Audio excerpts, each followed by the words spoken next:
तो जो व्यक्ति कंगना रनावत की सुपर डब्बा फिल्म, फ्लॉप फिल्म तेजस को पसंद नहीं करेगा, वो देशद्रोही है। और क्या कंगना रनावत इस मुद्दे को लेकर मुख्यमंत्री आदित्यनाथ से शिकायत करेंगी? कंगना जी, क्या आपका मानसिक संतुलन ठीक है? आप जानते हैं दोस्तों, कंगना रनावत ने एक इंटरव्यू में कहा है कि मैंने मुख्यमंत्री आदित्यनाथ से मुलाकात की है, उन्हें फिल्म दिखाई है और उन्हें कहा है कि कुछ एंटी नेशनल्स मेरे फिल्म के पीछे पड़े हुए हैं। उन्होंने हमें आश्वासन दिया है। किस बात का आश्वासन दिया है कंगना? क्या इस देश में अब जनता को यह भी अधिकार नहीं है कि वो एक डब्बा फिल्म, एक वाहियात और घटिया फिल्म को देखने ना जाए? और अगर वो देखने ना जाए तो क्या आप उसकी शिकायत मुख्यमंत्री आदित्यनाथ से करेंगी? विश्वास नहीं हो रहा है ना दोस्तों?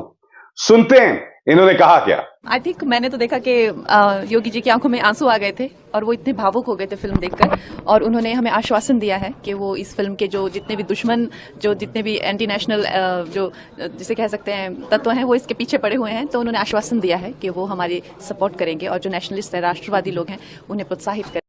तो पूरे गाजे बाजे के साथ कंगना रनावत ने यह फिल्म मुख्यमंत्री आदित्यनाथ और उत्तराखंड के मुख्यमंत्री पुष्कर धामी को दिखाई।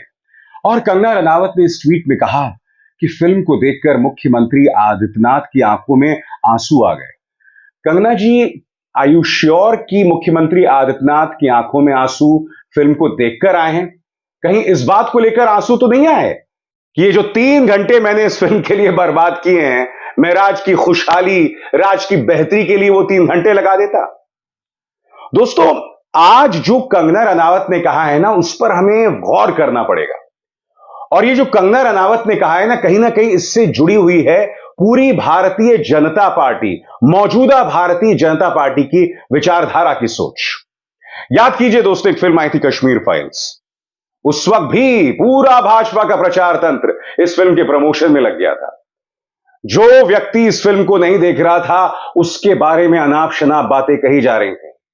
और आपको याद होगा दोस्तों, मुख्यमंत्री अरविंद केजरीवाल ने इसका किस तरह से विधानसभा में मजाक उड़ाया था कि तुम्हारा काम सिर्फ पोस्टर लगाना हो गया है, अगर इतना ही प्यार है तो फिल्म को यूट्यूब पर उतार दो।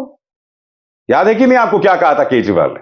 सुनते हैं फिर से। एक पिक्चर के पोस्टर लगा रही है गली गली में जाके, पूरी सारी भारतीय जनता पार्टी देश में एक पिक्चर के पोस्टर लगा रही है। इसलिए राजनीति करने आए थे? पिक्चरों के पोस्टर? अपने बच्चों को क्या जवाब दोगे? घर जाके बच्चे पूछेंगे पापा क्या काम करते हो? पिक्चरों के पोस्टर लगाता हूं।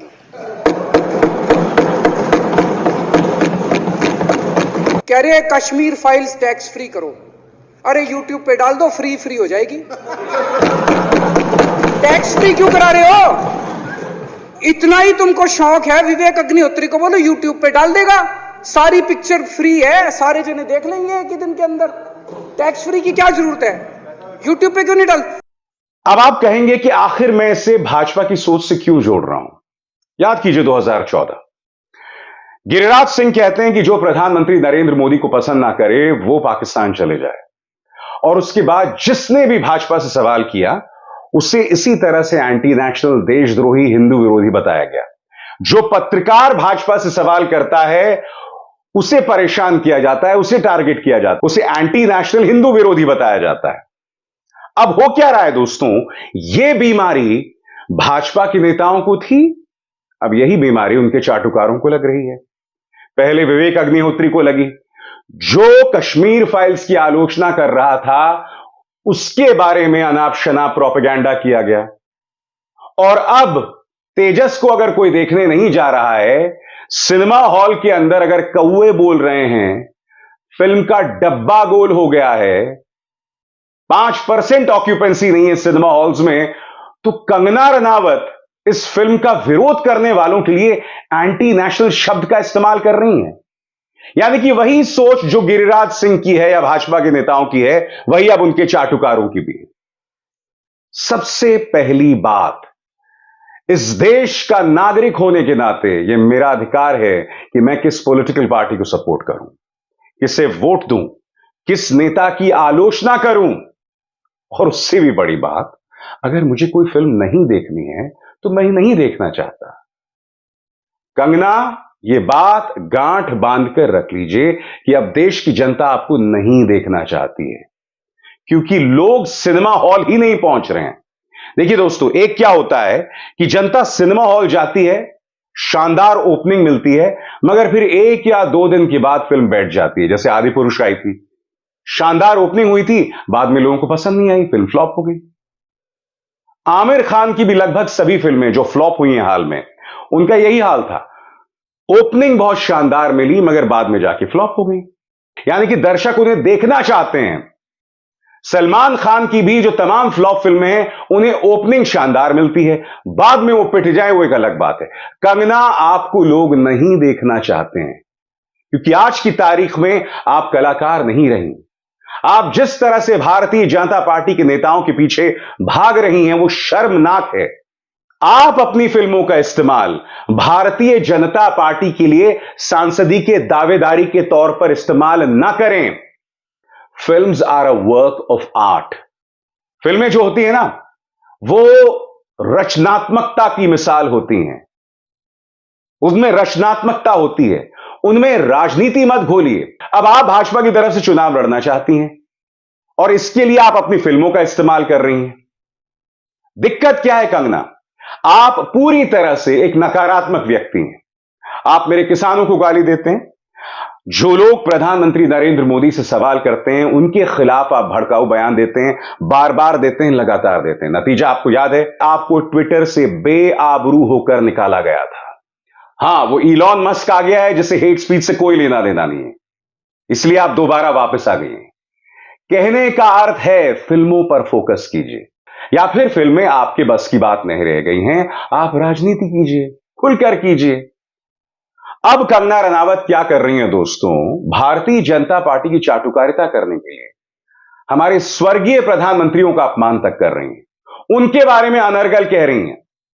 प्रधानमंत्री नरेंद्र मोदी का एक ट्वीट देखिए, remembering former prime minister Indira Gandhi ji on her death anniversary. जैसे कि आप जानते हैं दोस्तों कि 31 अक्टूबर को इंदिरा गांधी को खालिस्तानी आतंकवादियों ने मौत के घाट उतार दिया था। प्रधानमंत्री नरेंद्र मोदी उसे याद कर रहे थे। अब इस पर कंगना रनावत का ट्वीट देखिए, निहायत ही वाहियात। Immense respect for Honorable Prime Minister Ji for paying respect to a controversial opposition leader. Rise, fall and rise of Mrs. Gandhi covered in my next directorial emergency, releasing next year. आज कंगना रनावत इंदिरा गांधी को विवादास्पद विपक्ष की नेता बतला रही हैं। कंगना जी, सबसे पहली बात, इंदिरा गांधी देश की प्रधानमंत्री थी। विवादास्पद विपक्ष का नेता क्या होता है? नंबर 1। नंबर 2, इंदिरा गांधी वो हैं जिनके चलते 1971 में पाकिस्तान दो फाड़ हो गया था। जी हां, इंदिरा गांधी वो नहीं है जो विपक्ष में रह के दुश्मन देशों के बारे में लाल आंख की बात करती थी और जैसे ही सत्ता में आ जाती थी, तब दुश्मन देशों की कार्रवाई पर खामोशी अख्तियार कर लेती थी। कंगना रनावत का मानसिक संतुलन इस कदर बिगड़ गया है कि अब वो स्वर्गीय इंदिरा गांधी के बारे में अनर्गल बातें कर रही हैं। मगर मैं एक सवाल पूछना चाहता हूं, और ये मेरा सवाल भारतीय जनता पार्टी से है कि क्या आप ऐसे ही लोगों के साथ घिरे रहना चाहते हैं जो अपने ट्विटर हैंडल्स के जरिए, अपने सोशल मीडिया हैंडल्स के जरिए इस तरह से नफरत का प्रचार प्रसार करें, इस तरह की अनर्गल बातें करें? आखिर भारतीय जनता पार्टी ऐसे अभिनेताओं, ऐसे चाटुकारों के लिए मैग्नेट का काम क्यों करता है, चुंबक का काम क्यों करता है? क्यों ऐसे लोग आपसे खिंचे चले आते हैं? उल्टा मुझे लगता है इस सवाल को मुझे थोड़ा पलट कर पूछना चाहिए। क्या यह बात सही नहीं है कि आज की तारीख में ऐसे कई अभिनेता हैं जो अवसरवादिता के चलते, जो बहती गंगा में हाथ धोने के लिए इस तरह से भाजपा की तारीफ कर रहे हैं? वरना इन तमाम चेहरों पर गौर कीजिए। विवेक अग्निहोत्री, बीफ खाने वाला व्यक्ति, अक्षय कुमार, अजय देवगन, सचिन तेंदुलकर, 2014 से पहले इनका भाजपा के विचार से कोई लेना देना नहीं था, कोई लेना देना नहीं था। मगर आज की तारीख में ये लोग भाजपा के प्रचार का जरिया बन गए। मैं जानता हूं आप कहेंगे कि मैं सचिन तेंदुलकर की बात क्यों कर रहा हूं। सचिन मेरे हीरो हैं दोस्तों, और ये कहते हुए मुझे बहुत दुख होता है। मगर याद कीजिए केरल में ब्लास्ट होते हैं, सचिन तुरंत बयान देते हैं। मणिपुर में 200 लोग मारे जाते हैं, सचिन के मुंह से आह तक नहीं निकलती। हमारी महिला पहलवान सड़कों पर उन्हें घसीटा जाता है, मगर सचिन के मुंह से एक शब्द नहीं निकलता है। मगर जैसे ही भाजपा की सेवा करने की बात आती है, दौड़े चले आते हैं, चाहे केरल धमाकों के बारे में बयान देना हो। जबकि आप जानते हैं केरल ब्लास्ट में जो आरोपी है वो भी जेहोवा विटनेस समाज का है। उसका नाम है डोमिनिक मार्टिन। उसका नाम दानिश मतीन नहीं है, वो मुसलमान नहीं है, जैसा भाजपा का प्रचार तंत्र बतलाने का प्रयास कर रही थी। तो कहने का अर्थ यह है दोस्तों, ये चाटुकार हैं जो भाजपा के प्रचार में बोलते हैं बातें, मगर इनका मकसद साफ है। इनका मकसद यह है कि बहती गंगा में हाथ धोया जाए, इसीलिए ये लोग भाजपा की खुल के सेवा करते हैं। और जो लोग भाजपा के सामने झुकते नहीं हैं, उन्हें परेशान किया जाता है। मिसाल देखिए, शाहरुख खान, एक झूठे केस में इनके बेटे को फंसाया जाता है और जेल भेज दिया जाता है। आमिर खान, लगातार इन पर निशाने साधा जाता है। और ये वो दो अभिनेता हैं जो भाजपा के सामने झुके नहीं। दीपिका पादुकोण की फिल्म याद कीजिए, पद्मावत।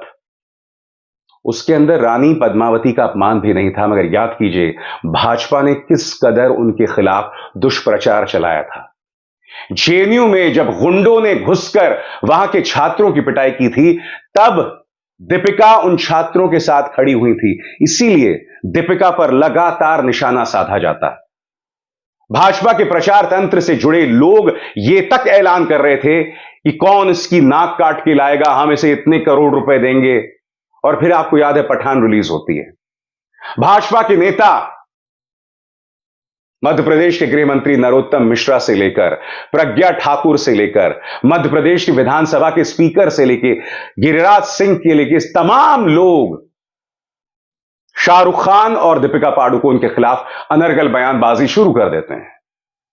लगातार करते हैं, बार बार करते हैं, सिर्फ इसलिए कि इन्होंने भाजपा की सेवा नहीं की। और दूसरी तरफ जुबान से हमेशा नफरत उगलने वाली कंगना रनावत, इनकी फिल्म के प्रमोशन में राजनाथ सिंह भी आते हैं, मुख्यमंत्री आदित्यनाथ भी आते हैं। आज भाजपा के नेताओं को सोचना पड़ेगा कि आपने नफरत को अपनी राजनीति का जरिया क्यों बना दिया। चाहे आपके अपने नेताओं के बयानात हों या फिर उन लोगों को प्रमोट करना जो घोर नकारात्मक हैं। मेरी इस बात पर गौर कीजिएगा। अभिसार शर्मा को दीजिए इजाजत। नमस्कार। स्वतंत्र और आजाद पत्रकारिता का समर्थन कीजिए, सच में मेरा साथी बनिए। बहुत आसान है दोस्तों, इस ज्वाइन बटन को दबाइए और आपके सामने आएंगे ये 3 विकल्प, इनमें से एक चुनिए और सच के इस सफर में मेरा साथी बनिए।